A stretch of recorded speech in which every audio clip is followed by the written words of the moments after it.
Dalam suatu ketika, Yesus menyembuhkan 10 orang yang sakit kusta, dan Alkitab mengatakan hanya 1 orang yang kembali dan mengucap syukur.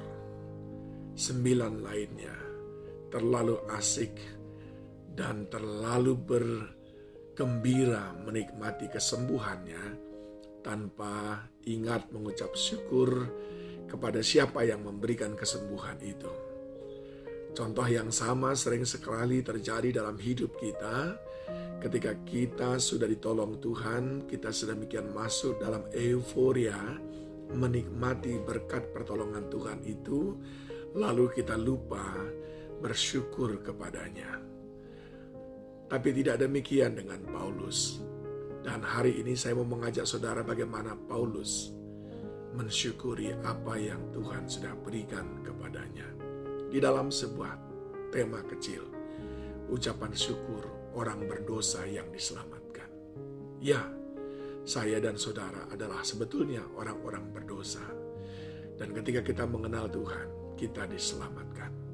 Mari kita melihat bagaimana Paulus memberikan syukur, mengekspresikan ucapan syukurnya ketika dia sudah diselamatkan oleh Tuhan. 1 Timotius 1 ayat yang ke-12 sampai dengan ayat yang ke-17.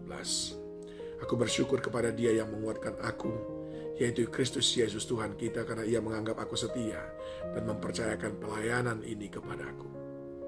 Aku yang tadinya seorang penghujat dan seorang penganiaya dan seorang ganas, tapi aku telah dikasihinya, karena semuanya itu telah kulakukan tanpa pengetahuan, yaitu di luar iman. Malah kasih karunia Tuhan kita itu telah dikaruniakan dengan limpahnya kepadaku dengan iman dan kasih dalam Kristus Yesus. Perkataan ini benar dan patut diterima sepenuhnya. Kristus Yesus datang ke dunia untuk menyelamatkan orang berdosa, dan di antara mereka akulah yang paling berdosa.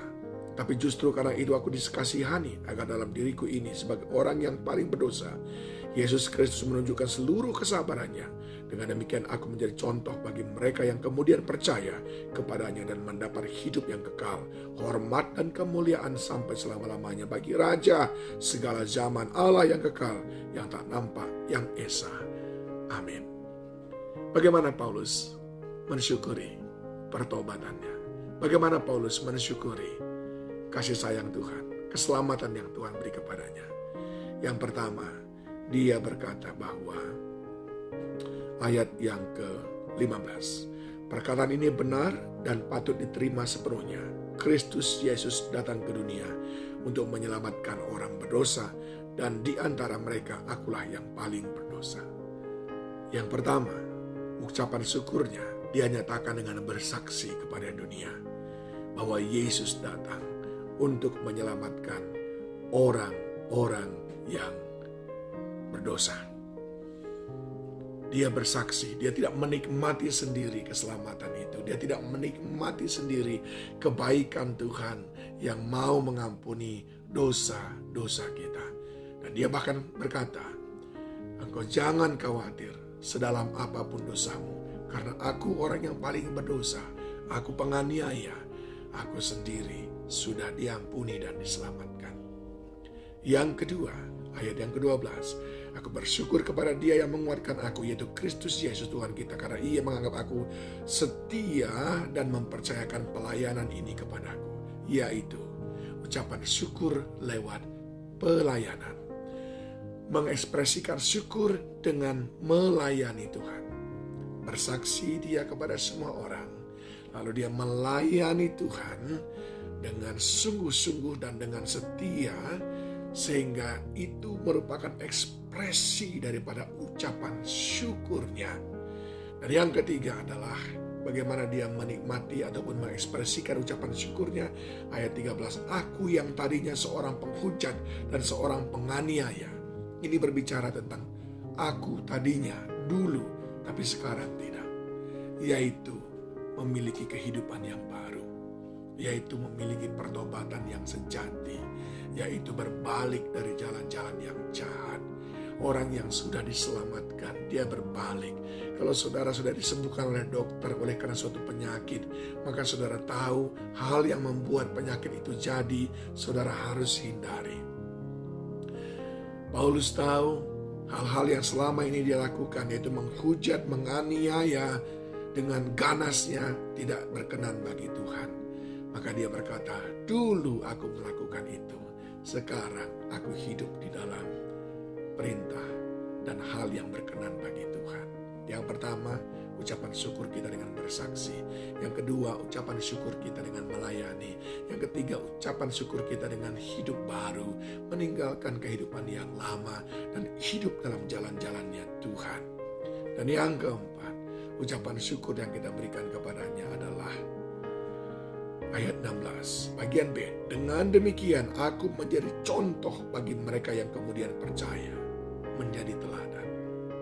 Yang keempat, cara kita memuliakan Tuhan adalah dengan menjadikan diri kita teladan, sehingga orang lain melihat Kristus dalam diri kita, bahwa hidup ini benar-benar sudah mengalami transformasi.